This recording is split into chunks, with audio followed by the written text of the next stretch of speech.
Hello, everyone, and welcome back to the next episode of StreamTime Sports. My name is Chris Stone. I'm the community lead here at Sports Pro Media. Almost messed up my own intro, but I'm joined, as always, by our CEO, Nick Meacham, and today's special guest, technology editor Steve McCaskill, who's been out and about traveling all over Europe and just gallivanting. But before we get into things, guys, I need to talk about Heartbreak. It's something I think everybody goes through at some point in their lives. And as we record this, coming off another just terrible loss from the Cincinnati Bengals, despite Joe Burrow putting up incredible numbers, despite Jamar Chase putting up a fantasy winning week for me that I can just relax over the weekend and not have to worry after a 50-point performance.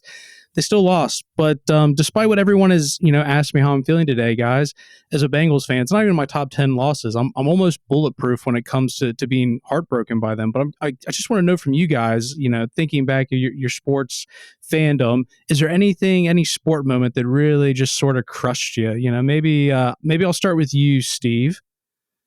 Oh, there's a lot here. I'm trying to think of ones that bother me the most, ones that are the most significant. And when England didn't qualify for Euro 2008, that was a big one for me, partly because I was living in Switzerland at the time, and then the European Championships were coming to Switzerland, and England weren't going to be there. And there was a lot of marketing about England weren't going to be there. I'd be reminded of that all summer.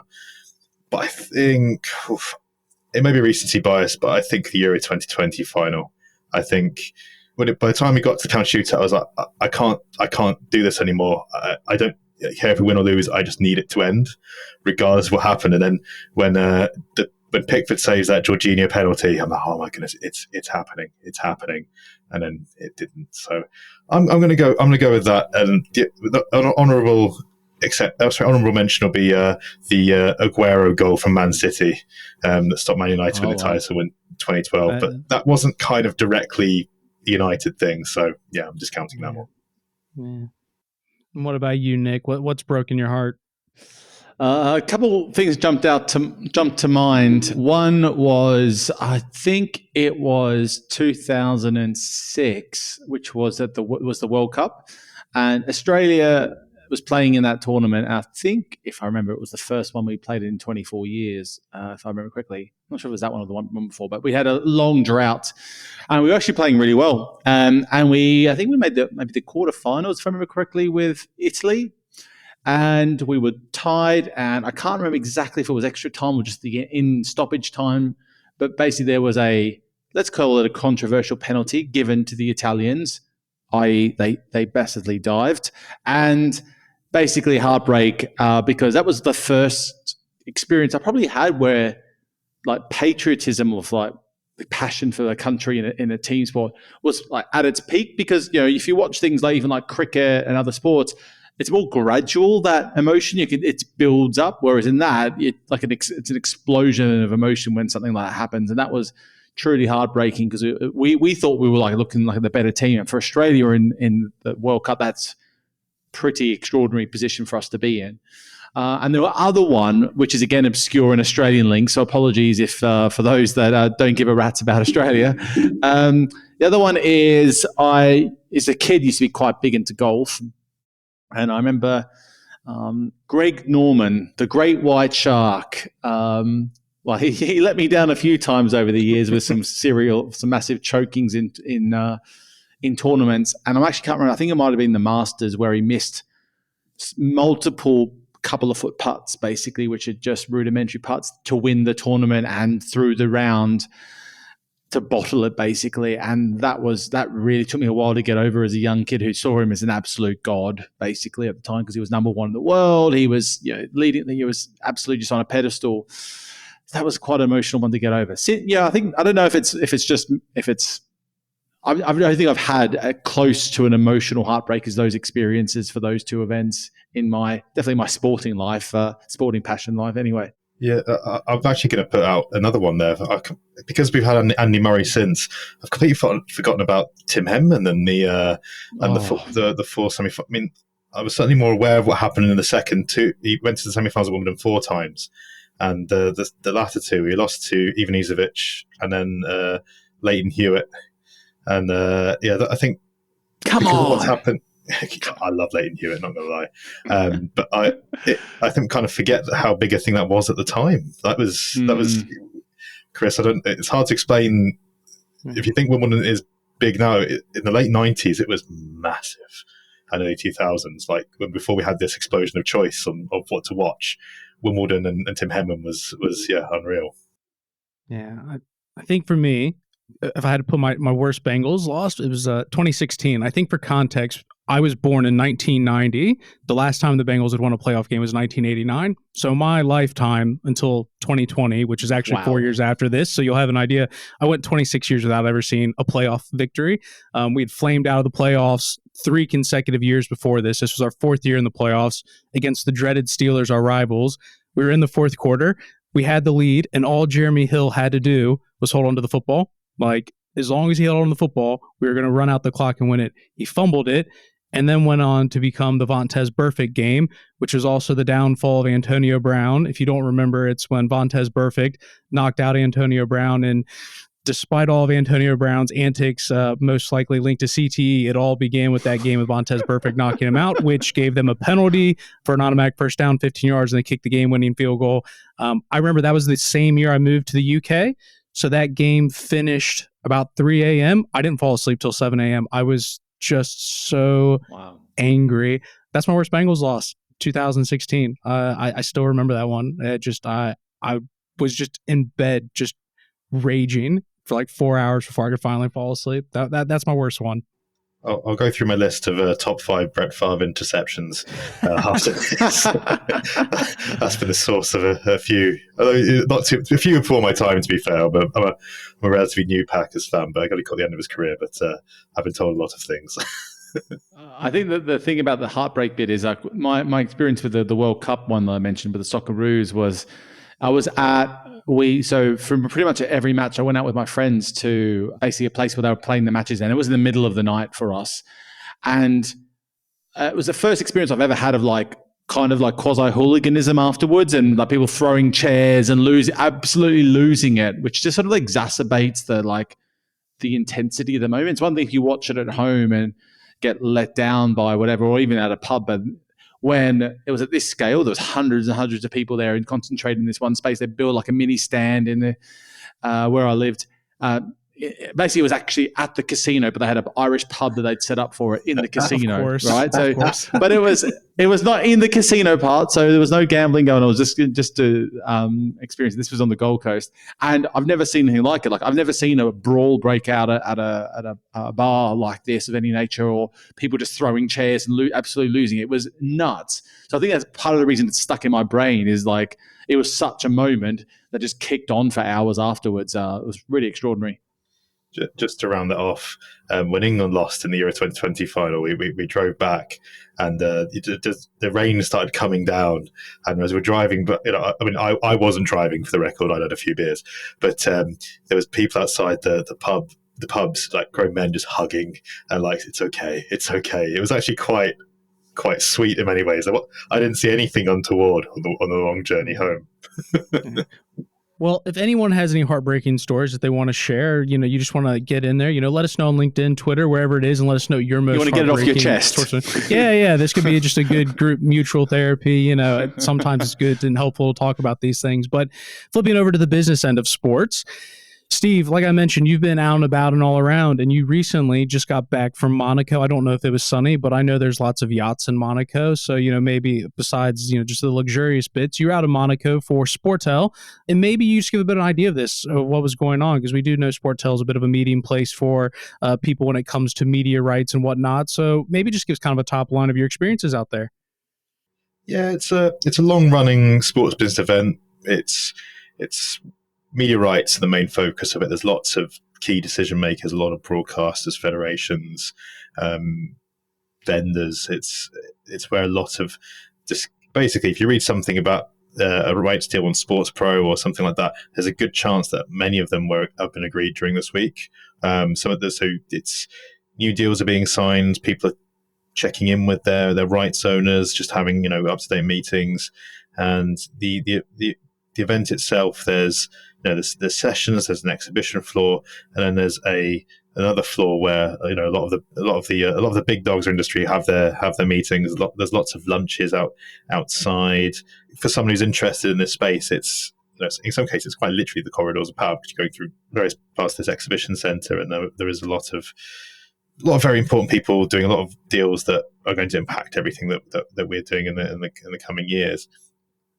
And there's in addition to some more famous people, Prince Albert of Monaco was there, who weirdly I have met before at a Arctic Association event in northern Finland, which is one of the strangest things. What, an Arctic Association event?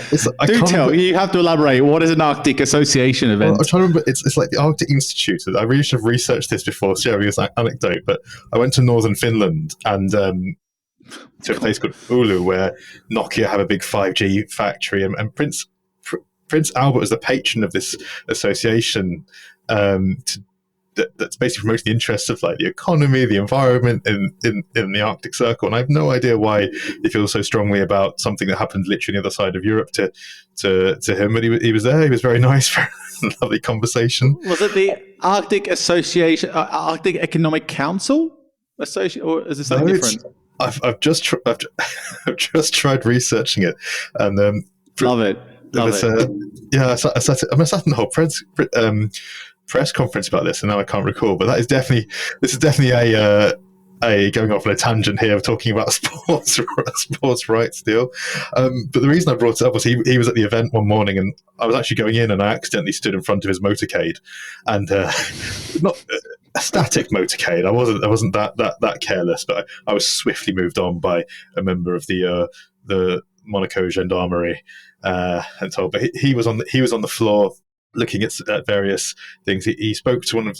So there were famous names in the sporting world.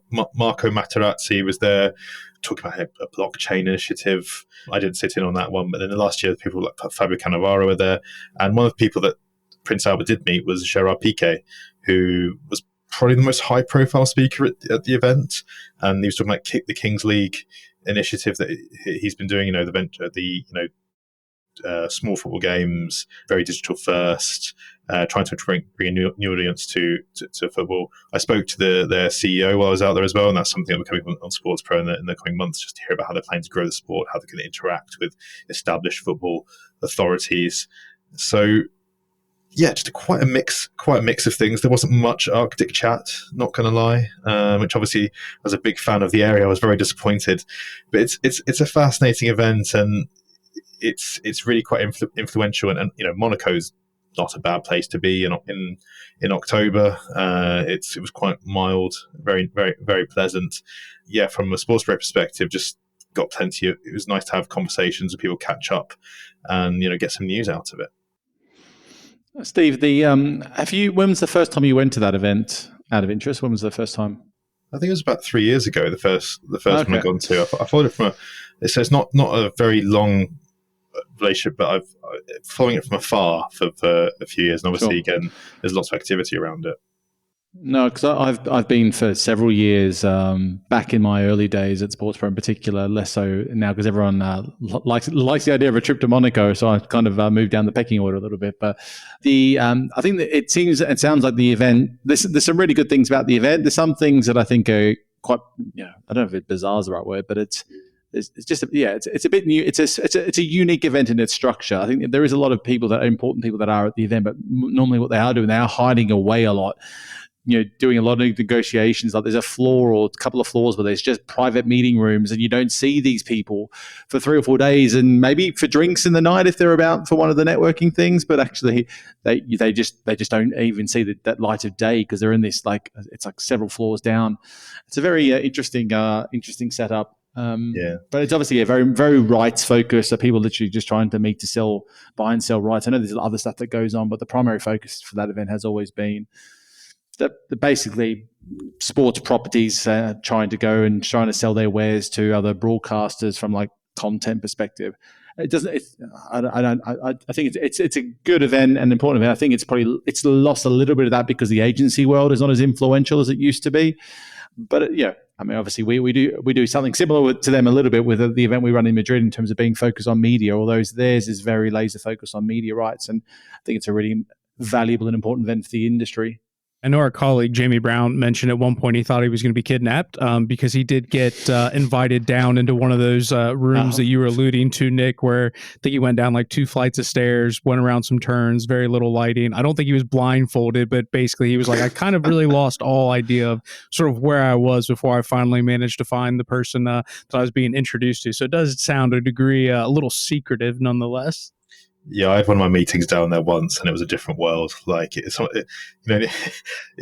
playing a video game and you unlock a secret door, and it's a whole new. It's like, I don't think I should really be here. This feels like I'm jesting. I'm jesting, obviously, but further to your point, Nick, I was chatting to the CEO of one organization. They said no matter what, obviously it's great. We can do calls, we can do video calls, we can have this conversation. But sometimes when you need to get a deal done, it's best to be in the same room, just have a chat, get the vibes. And so there's definitely a role for these events. Just finally on the secret rooms, our commercial director also went down there, but I think it was just to take a picture with the Champions League trophy. So probably that sounds about right. Which hopefully is the closest that anyone associated with Liverpool Football Club will get to it this season. So.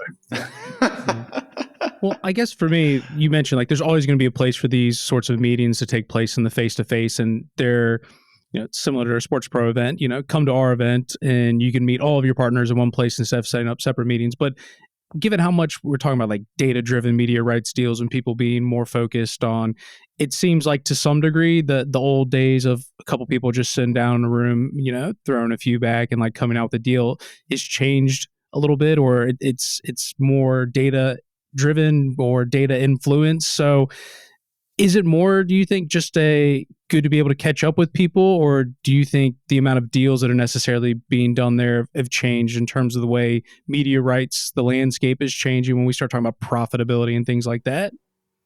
Well, there's definitely people that go there with the sole intention of that have as many meetings as possible, try and get their rights or sell their rights to as many people as possible. I don't know how important it is. For example, like if we're talking like the really big players like UEFA or FIFA who do have big presences there, that's not going to be.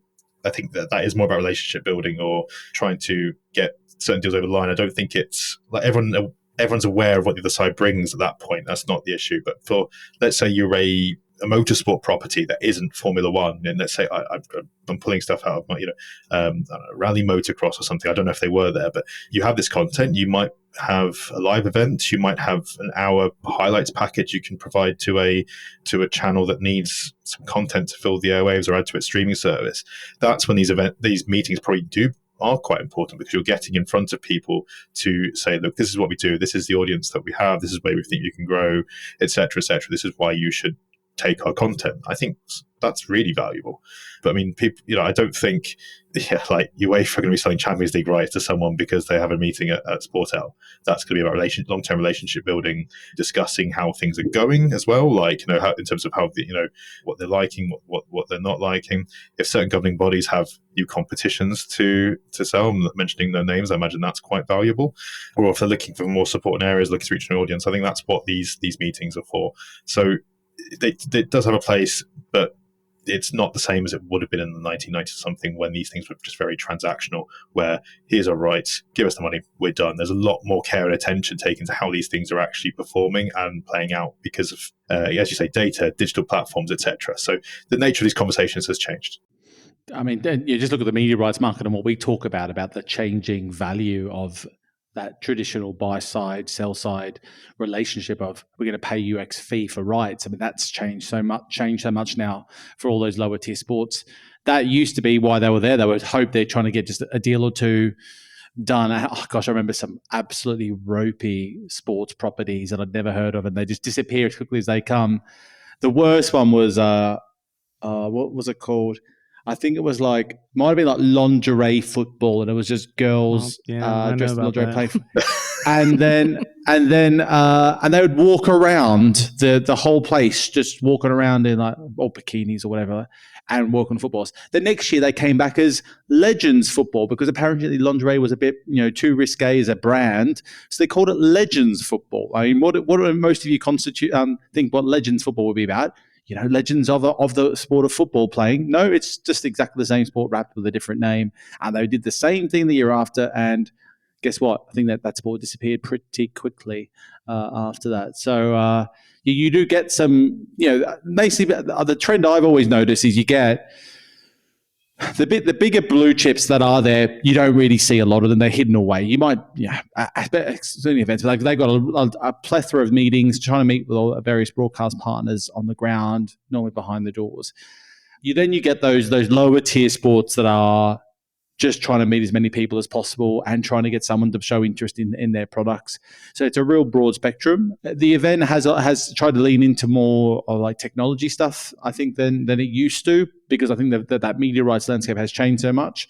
But they're back even 10 years ago, maybe about 10 years ago. Basically, after I've had kids, my timeline of my memory's shot. So basically, I would say 10 years ago, for the sake of it, it was just overwhelming. Like, it was all about the agencies. So it was like MP and Silver and Sport 5 and IMG, because they were just mopping up all the major rights deals. And I think that dynamic has shifted so much. I think, IMG still has reinvented its a commercial approach, but that role and in front obviously is quite obviously normally present. But they're normally present. They build these booths to meet, but they normally just hide away in those as well. So they're either hidden away downstairs or they're hidden away in these booths, having lots of meetings. So they're all there, but it's just tough to track them down if you're trying to if you're someone who's a bit of a hunter, I would say. But it's probably one of my favorite events to go to because the view every morning, getting up and then seeing that nice sunny view, because it was almost every morning was beautiful. It's definitely a good place to go for these things. I better not be too negative because I want to get invited one day, but I haven't been for a long time. But no, I think that the event's got serves a really important purpose in the industry. Just like there's another number of others that do also a good job. I would say that ours serves a different purpose, the one in Madrid, because sometimes we get asked about the comparison between the two. And my simple statement is Sportel is all about rights. So if you want to buy, sell rights, that's the place to go. Obviously, our events, like one we do in Madrid, is a much more full spectrum of learning and basically immersing yourself in trends and insights about where the industry is going. I know Sportel has got its own conference program, but people don't normally go for that. At least my experience. Maybe it's changed over the years, but not what I used to see. Well, Steve, the last time you and I got together, we had a fun little conversation about piracy, and I heard that term might have been brought up in Monaco, possibly? Yeah, so one of the other high-profile people to be at Sportel was Javier Tebas, who was on his usual good form and had some interesting things to say. And so he was talking about piracy and how big tech is allegedly enabling piracy. I'm gonna put the allegedly in there. He didn't, and basically said that big tech is complicit in the piracy ecosystem. They sell products. The tech vendors sell the products that facilitates this. So the big cloud storage, cloud distribution platforms provide the infrastructure. Search engines provide the discoverability, and then the telcos provide the connectivity, and no one seems to do anything about it. He complained that there's no the legislation is ineffective to deal with this, which, to be fair, I do agree with. I think there's a lot of legislation that isn't fit for the digital age, and that's not just for sport.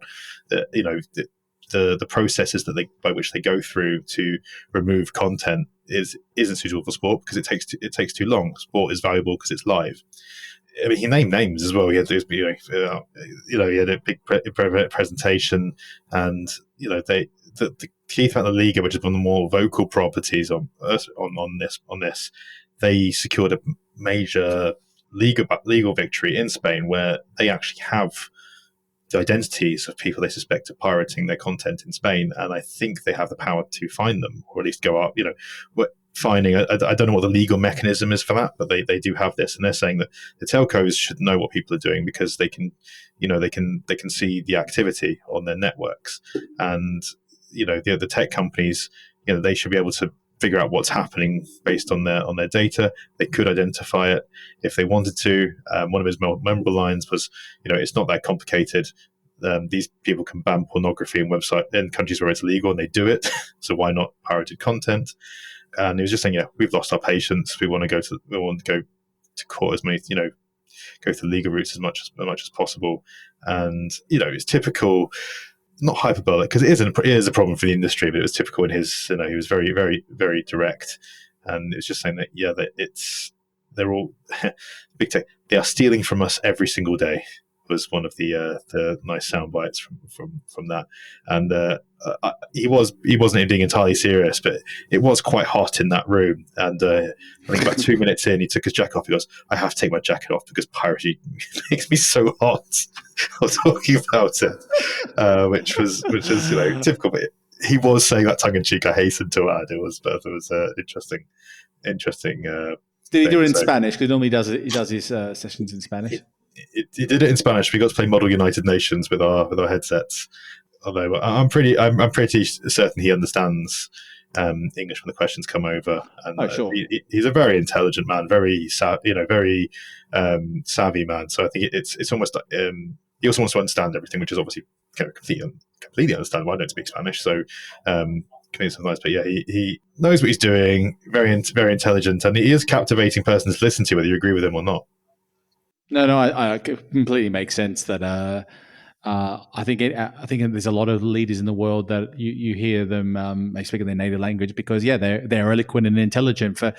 I'm always very impressed when someone who doesn't live in a English-speaking country can just blow me away with the level of fluency, proficiency in the language, irrespective of where they've raised. If he doesn't need to, then why would you weaken your messaging? Because he's very very specific, and there is a risk if you're not basically native or truly fluent, then you're not going to get the same message across. So I think I definitely have no issue with it at all, and quite the opposite. I think it's good. It's just actually he's normally the exception because almost everyone else who goes to these events does. So I remember when we've had it, we've got to find a translation system just for him to speak at our event last time. It was like, okay, well, how are we going to do this? And it was actually a bit of an eye opener just to how cumbersome it is to become the UN, basically. But we got there in the end. Well, I'm glad to see there's another man who's as passionate about piracy as I am, as Javier Tebas. And for those that maybe don't know, he is the president of LaLiga, for anyone that may not be aware. But Steve, it kind of comes back to our whole question last week. And it was good to see a listener come in, right on LinkedIn, Mark Mulready at Erdeto, kind of, responding to our response to the question of who's responsible for piracy. We were sort of saying, is it the leagues? Is it the broadcasters? Is it the fans? It's the governments. So Javier's coming in saying it's the big tech companies. So I think it kind of goes to our whole point before that, although he might say it's simple, I think that is an oversimplification of trying to pinpoint blame. But I do get his point in that they can play their role in it. But it's like I said, I think it's an incredibly fascinating topic. I think I agree with him in terms of the legislation needs to be updated. I think that's quite obvious. There's just and like I said, it's not just sport. There's so much that's just not designed for the current how people are consuming content and consuming media and digital services now. I think there are pro steps that big tech can do. I think where it gets a bit murky for me is who controls what on the internet, and in terms of censorship or cutting people off. I think that's something that has to be debated properly. And even if it's piracy is illegal, it's an illegal act. Completely understand that, but I think as ever, if you have mechanisms designed to control one problem or solve one problem, there's a chance they could either be misused or applied elsewhere. And I think that's definitely a debate that we have to have. Yeah, I remember I've spoken to the legal counsel of the UFC. I'm not sure if it was on the pod, but I definitely did an interview with him at our American event, and perhaps on the pod as well. But he was very clear that the regulation is one of the big Achilles' heel because it slows down what they can do to bring down websites and act quickly and react quickly and shut things down. Big tech has a massive role to play as well because they can expedite some of those things, but there is limitations if the legality takes time to be confirmed, if they need to go through a whole bunch of different steps. So he was putting together basically a lobbying group to take it to the White House effectively to change the laws on that, because without it, it just takes too long to get to be able to take down an illegal site. It's very clunky, and despite there's a lot of great piracy companies that can support takedowns and tracking those sorts of things. We've constantly heard that the pirates are too good at that stuff and they can work a way around it constantly. So it's the regulations and laws have to change if sports is ever going to get better at those things. And then we've seen the result, like the classic line of the beIN Sports saying that we don't value our live rights as exclusive anymore, when they did that with Serie A, the first instance, but more generally, because we know that the consumption's so high through pirated channels. And that's a great example of the impact it has on the industry. Yeah. So, Steve, one of the pieces of news that came out while you were there was Two Circles acquiring Spring Media. And, maybe you've been sessioning too hard and you initially thought that was Spring Hill Media, is owned by LeBron James. But nonetheless, another merger acquisition of Two Circles seemingly continuing to expand upon its business. I know, Nick, you know some of the founders, and Gareth and Matt Rogan, and just seeing that business seemingly just continue to go leaps and bounds over the years from where they started to now seemingly potentially moving into media rights. So I don't know, Steve, sort of what you were kind of hearing on the ground when you saw that, and then Nick, kind of follow up kind of how you've seen Two Circles continue to evolve over the years. Yeah, I'm going to defend myself here. That was day one. I hadn't even visited the Irish pub once by that point. But I did wake up thinking, oh my goodness, they're working with LeBron. And it took me a while. I even told our commercial team that over breakfast, they're getting LeBron's production. I was like, in my head I was thinking, this is an odd fit. This is an odd move. But wow, this is how big Two Circles have become. I sat down on my laptop. And then I realised it wasn't. I had to message them and say, please don't use this as small talk in your meetings. It's going to make us look daft.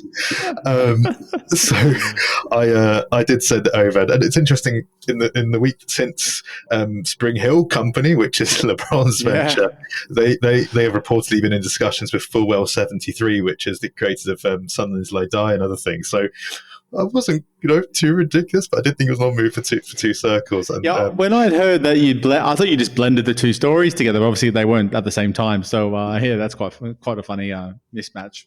Yeah, it was. I wasn't even tired. I've got no excuse for it. I think I just got very excited. And they did well to keep that acquisition quiet, because they had, on one of the main escalators at Sportel, they had a banner celebrating the acquisition. So I imagine that was probably put up last thing to do it. So it's Two Circles and Spring Media. It's another acquisition, another string to its bow. Obviously, there's been a few from them recently. With Core, the acquisition recently, then the recent sale by. Well, was it recent? Yeah, it was at the start of this year. So I guess that still counts as recent by Bruin. It's just going to go strength to strength, and they can expand into the media rights management space, add what they can do for their clients. But that was probably the biggest news stories come out of the event. That was day one. And Nick, as you know, it's a company we've been following at Sports for quite a while. We know a couple of people involved there, and it's becoming fairly. Well, it already is a big player, but it's even growing in stature within the industry. Yeah, and it's a very complementary fit. That Two Circles basically is a do-it-all agency these days. They do everything from all commercial aspects, commercial sales and media rights sales, etc. What Spring Media bring to the table is, I think there are nearly 100 employees in the company.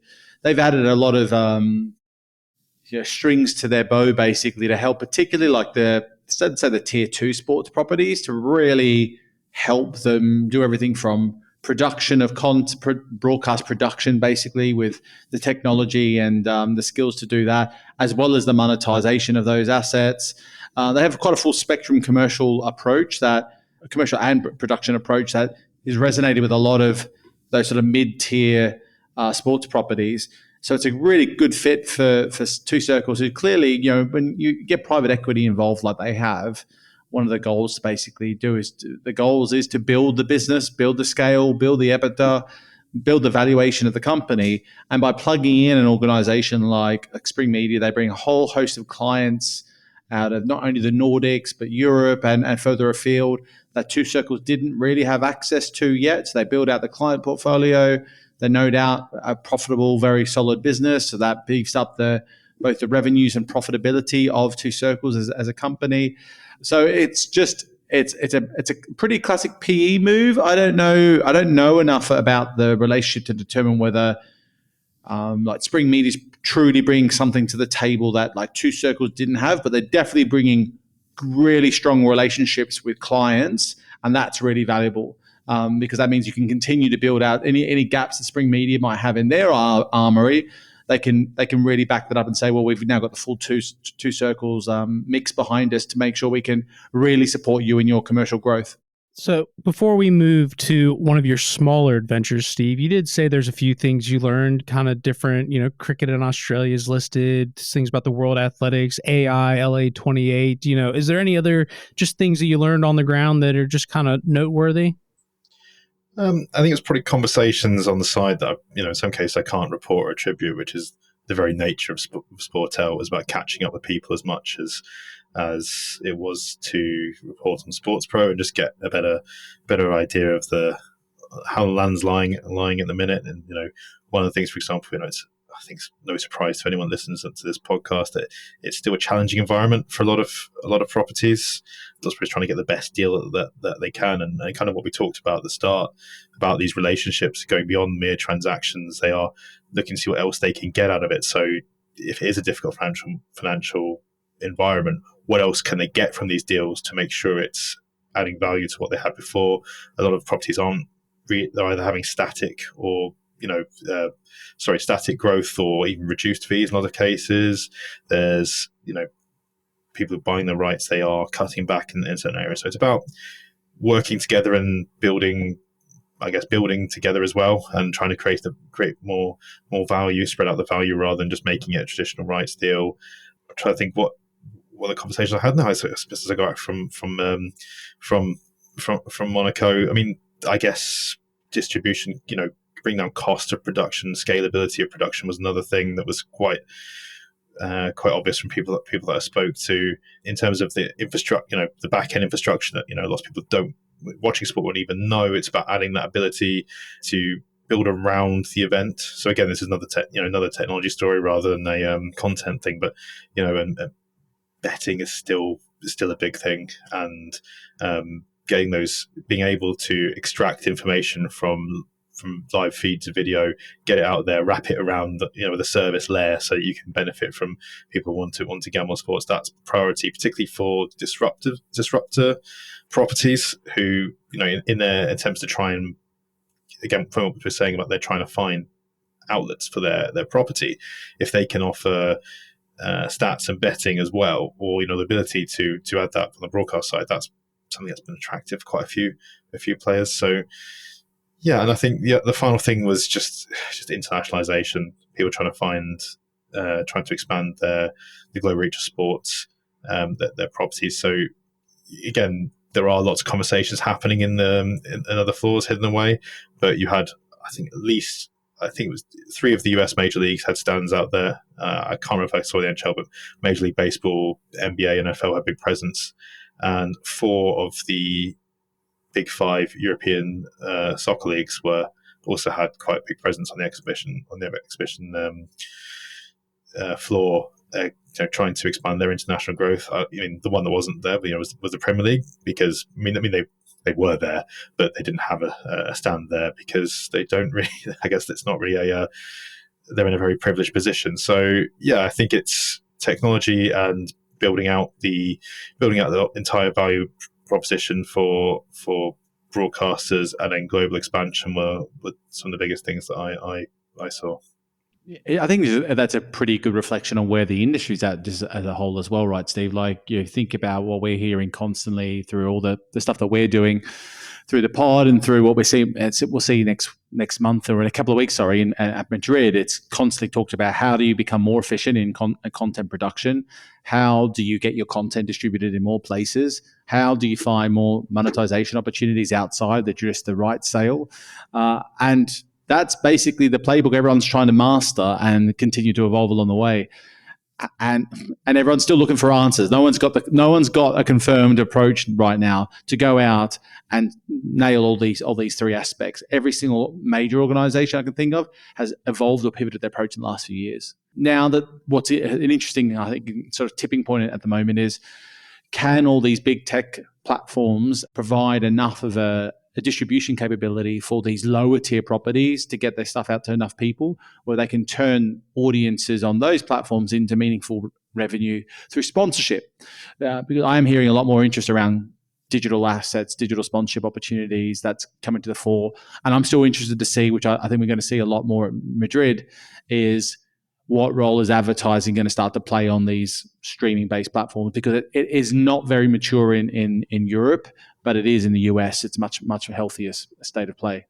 Yeah, you're definitely going to see more of a merger between those two areas of media and sponsorship. I think in terms of how much budget that rights, that you can get from there. They can be combined, but not necessarily combined budgets, but you're able to bid for, try and get both, and that's going to change the monetization argument for a lot of properties. And that's something I would expect to hear. I think I would expect to hear a fair bit of that in Madrid, actually. Yeah, big time. I think I'm going to try to do a little smooth segue there. Nick talking about some of those tier 2 properties, how they go about maximizing their value, and can they be used to drive commercial revenue for broadcasters and streamers. And Steve, the other trip you went on, maybe not as many miles taken, just a short trip on the underground. I believe it was in Soho. Not to say you can't have a good time in Soho, but probably not the same experience as Monaco. Is you had a little event on the rugby side of things with Premier Sports. And maybe, Steve, it's worth just giving a little bit of background on Premier Sports, particularly in the UK, because they've had a bit of a journey over the last few years in terms of who's purchased them, how getting their own business back, and then maybe a little bit of rugby here in the UK as well. Premier Sports, where you start. So this is actually something that I will be trying to explain on Sports Pro in the next couple of months. But Premier Sports basically has its origins in Setanta Sports, which was in Ireland. It was in the UK. It was in. It's still a brand present in Eastern Europe and in parts of Asia, I believe, but it had American operations, it had Australian operations, and UK and Ireland. It most notably bid for the Premier League rights the first time Premier League was obligated to have a broadcaster rather than Sky in the UK, which was 2007, and then came out into financial difficulty. And then it kind of was reborn in the UK and Ireland in, I think it was 2009 was when it first came back as Premier Sports, and it's been a bit more of a modest operation since. And so it would focus around, in the UK it focused around tier 2 properties essentially. So it had strengths in ice hockey, had strengths in rugby league, and it also geared maybe more towards certain geographies. So it's really geared towards Scottish sport, has a lot of Scottish football. And it since became the lead broadcaster of the United Rugby Championship, which is essentially the Celtic League rugby with teams from Italy and South Africa. Premier Sports in Ireland is offered pretty much all of that, but it also has the Premier League's Irish package for 3 p.m. games. It has a Champions League package, so it's a bit more mainstream in Ireland, takes advantage of those country-specific rights. But it did disappear from UK screens because I'm trying to remember. I think it's 20. I can't remember what year it was, but basically it was bought by Viaplay as part of Viaplay's expansion into the UK market. Viaplay had acquired some rights of its own, and then decided it wanted Premier Sports rights to build out that proposition, also its customer base and the data and what have you. And then, not too long after Viaplay expanded into the UK, it decided that this was a bad idea, and it couldn't really, it expanded too much too quickly, essentially. So it decided to roll back from its expanded territories. So the UK being the most noteworthy casualty, it's also retreated from the Baltics, I believe, and it's decided to focus on its core markets, which are the Nordics and the Netherlands. And Premier Sports basically bought its UK business back for, it's not revealed for how much, but it's less than what it sold it for, and now it's decided to have another crack at it. And Premier Sports is founded by Mickey O'Rourke, who is, I'm going to call him, and I mean this in a nice way, a character. And he's got a lot of ventures going on. So he has a Scottish ice hockey team. He has a League of Ireland team. He owns the League of Ireland champions, actually.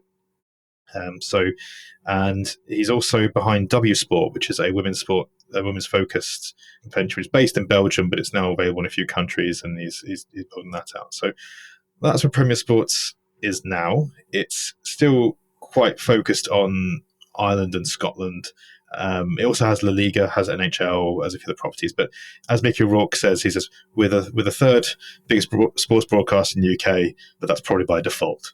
So it's not going to be competing for the Premier League anytime soon, but it's fulfilling a function in the UK broadcast market, and it's recently acquired, I'd say, probably its most high profile rights in the UK to date, which is the European, the EPCR, so European Professional Club Rugby competitions, the Champions Cup and the Challenge Cup, and it's acquired those across the UK and Ireland.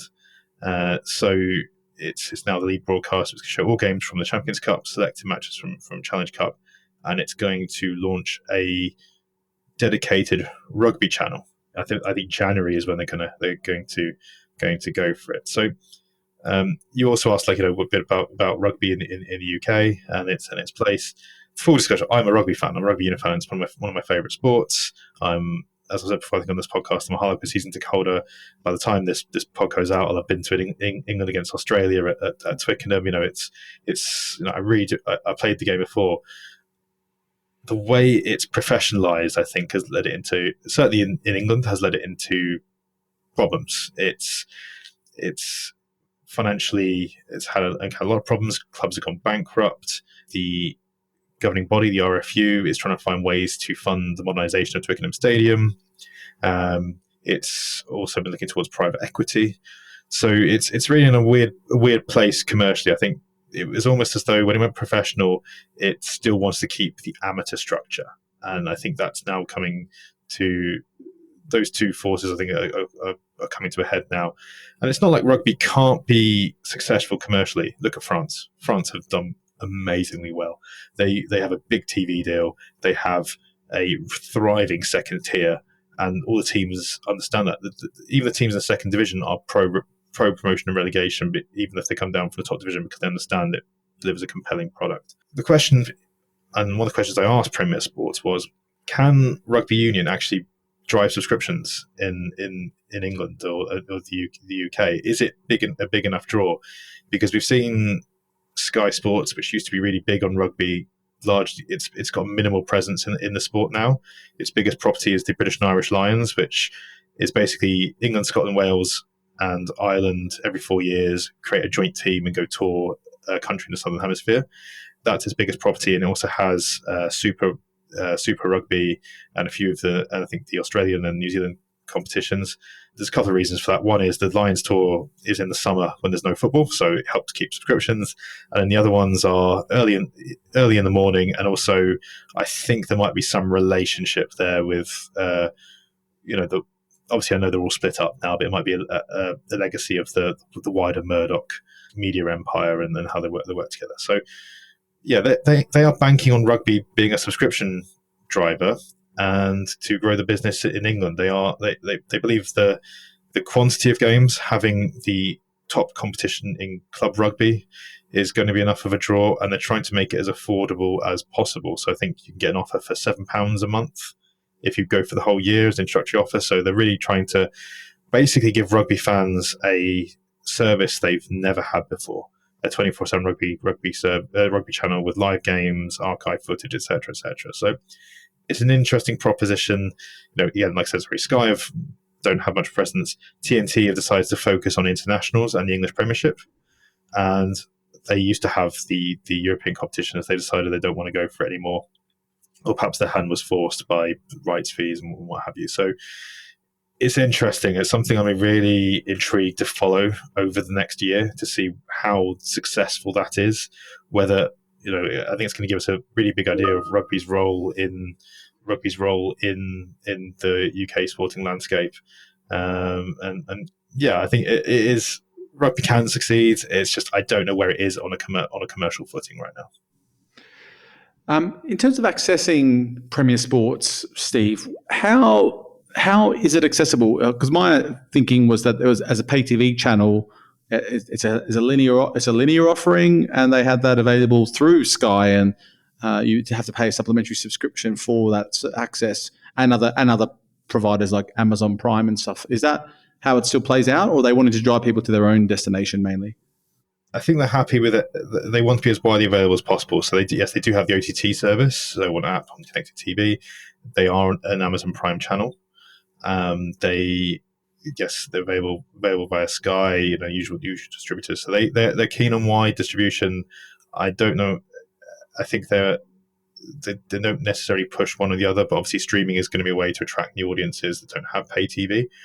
What is interesting is that the relationship is slightly different in Ireland because it's bundled in Ireland as part of a Sky sub, so it's a little bit different there. So whereas in the UK it's just a pure add-on, you pay I don't know how much it costs a month without an offer.